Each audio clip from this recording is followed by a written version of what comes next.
Hey, what's up, guys? You're watching the Gamestork. They call me the Gamestork because I deliver, and today is no different. Happy Saturday. This is an awesome day where we're going to be talking about things like Death Stranding. Is it good or bad? Does it suck or is it great? Why is everybody so confused? Also, the PS5 price tag. What? Is this a thing? Also, Sony is trying to reach people and upgrade them as fast as possible in the future. Monster Hunter, The Witcher stuff. Let's get going, baby!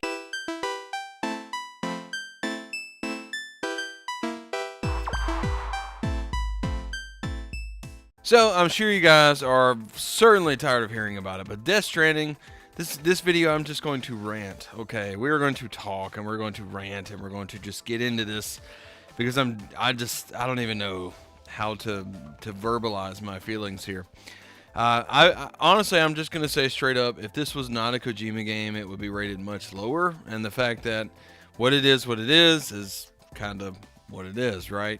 The fact that it is Kojima makes everyone kind of say, all right, you know, it's obviously this artistic gem, even though it's boring as can be. So, yeah, it is what it is. So people are like digging in to try to find the glory and the wonderful nature of this game and the beauty and all this stuff. When we have games that have just come out like Days Gone, they got so much hate because they were just run of the mill, but also lots of fun, but also did great things, but also like received low review scores, even though it was essentially a really great game. Versus this, where it's a game where you're a freaking delivery pizza person and you carry boxes that you can overstack and you hold the triggers to just balance the freaking boxes for 20 minutes at a time.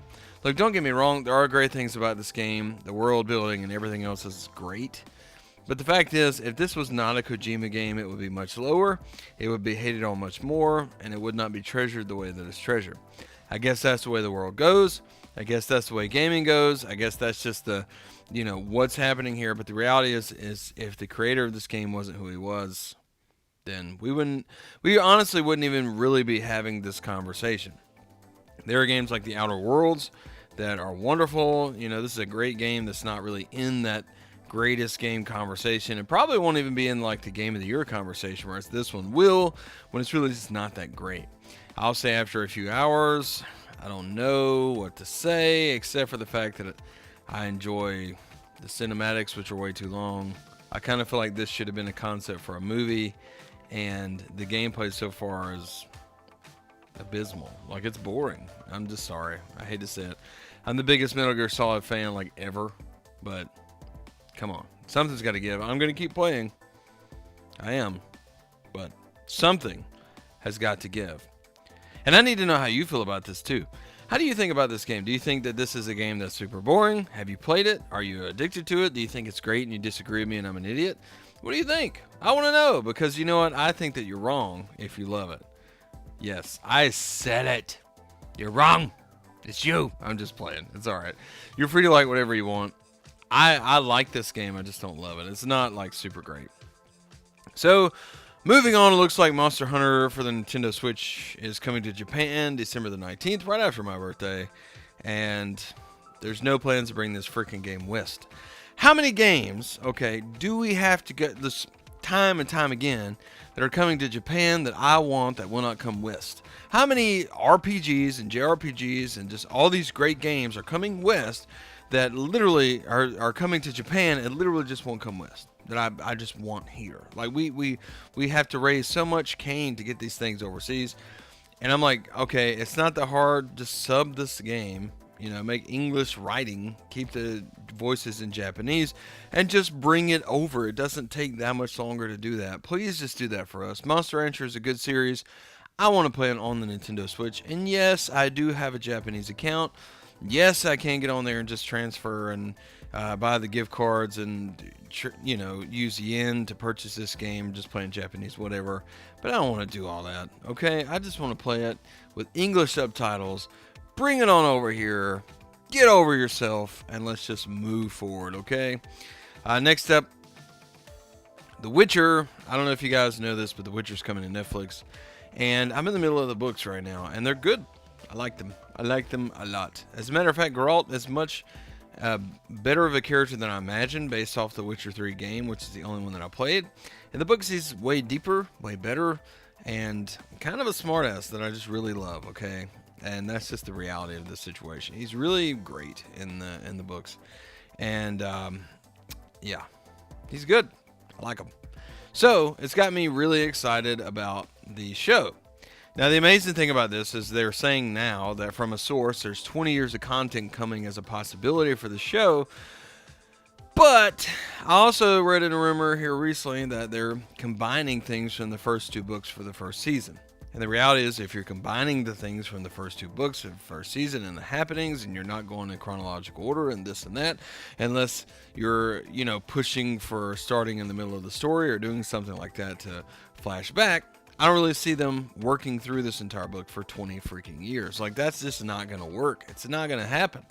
So, I expect this to run just about as long as Game of Thrones. If it does run that long, maybe earlier, because Netflix has a habit of canceling the greatest shows of all time, like Daredevil. I love that show, and you ruined it for me, Netflix. And people watched it, and it was great.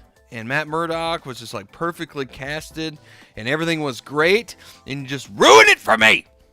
How dare you? Okay, so maybe one day this show will somehow get new life in Disney Plus or something like that. Makes no sense why it was canceled, but yeah. Anyway, back to The Witcher. I personally don't think this is going to run for 20 years. It's just not. People are going to get tired of it by then anyway. I imagine 6 to 7 years, easy 6 to 7 seasons.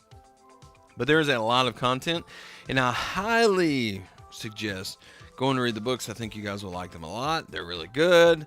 There's also audiobooks in case you guys are just like, I don't want to read, okay? That's fine. Go do it. Take part in it. Learn about Geralt. Learn about his adventures. And yeah, there you go. You'll love it. I'm telling you. There's good characters in this book. And it's going to surprise you. So, anyway, looking forward. It seems like the PS5 is coming. Did you guys know this? Holiday 2020 is coming. Obviously, we talked about it. I had the fake commercial and all that stuff. So, what we're wondering is, what's the price tag? What's going on with this thing? What's the big deal? So, it seems like this amazing console generation will be coming to an end and starting a new console generation in 2020, at the end of 2020. And Sony, which is now led by the new CEO and president Jim Ryan, was really, they talked about the idea that this upcoming PlayStation 5 generation, like the specifics about it and how they want people to, come into that generation, things like that. Understandably, Ryan is very confident in PS5. And he says gamers can expect many more announcements to come the new year. And for now, he said that PlayStation players that he has personally focused on key games he believes to be ultimately make or break for the PS5. So, in other words, what he's saying, first of all, before we get to the price point, is he's saying that there are first-party games that are going to make or break this. We're pouring everything into these games. So there are first-party games you're not going to get anywhere else, which could possibly be another Spider-Man, and also more adventures of Aloy, which is one of my favorite characters. They could go with somebody else in that world, but either way, it would be great. What I would like to see is a new Uncharted game. That would be fantastic. And those first-party studios doing things like that, okay? If that comes to fruition, it'll have a great launch. I just honestly believe this. I don't know where these studios are as far as other projects and things like that. I'm going to have to do a little bit more research to see if the timing lines up for launch games. But it seems like they do have a lot in the chamber ready to roll. Especially as far as Spider-Man. That game was really, really good. So they could probably use that same engine and kind of pull a Majora's Mask and just release a new game, new story with kind of the same engine and city, and I'd be fine with that. I wouldn't have any issues. But here we go. Yes, they want people to go to the PS5 as soon as possible. They don't want you to stick with the PS4. They've talked about backwards compatibility. They've talked about all those things. They want you there. They want you to have a PS5 in your possession next holiday season as quickly as possible. How are they going to do that? Okay. When we read about all these things that are happening, when we read about all these announcements, when we read about all this technology, we're thinking This stuff costs a fortune. I just upgraded my phone, and the new phone costs $1,300. Now it's ridiculous when people compare phones to a Switch, because they're like, my phone can do this. I'm like, yes, but you also paid over $1,000 for it. If a primary gaming console costs over $1,000 freaking dollars, it could do more than your phone could do in video games, but it costs $300. Okay, but that's a different story. All right, so never make that comparison, because you're a dumb if you do. But the PS5 coming is a kind of a big deal. Okay, and considering it's boasting being more powerful than the new Xbox that's coming already, somehow this is kind of significant. According to an analyst, it seems like the price tag is going to be $399. There it is, $399. Not too bad. You know, it's not like when the PS3 came out and they were like, people are going to go sell their kids to pay for this. You know, no. This is $399. It's understandable. It's affordable. It's, you know, exactly where you need it to be for something that's as powerful as it's going to be. And I think that's a great entry price. They're probably losing money on that. And the reality is, no matter what it costs, I'm buying in. I'm all in like Flynn. It's happening. It's going. It's down. Okay, so PS5.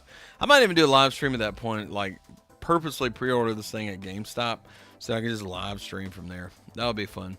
Anyway, so that does it for all the stories. Thank you guys so much for watching. Certainly enjoy you watching this, commenting. I love all the comments, the likes. Be sure to subscribe. And for all things awesome, all things Nintendo, Sony, all things great. And hey, we'll see you next time. Back out into the cold for some more chill time. See you next time. Bye. Gamestork, delivering news, reviews, and playthroughs like a newborn baby.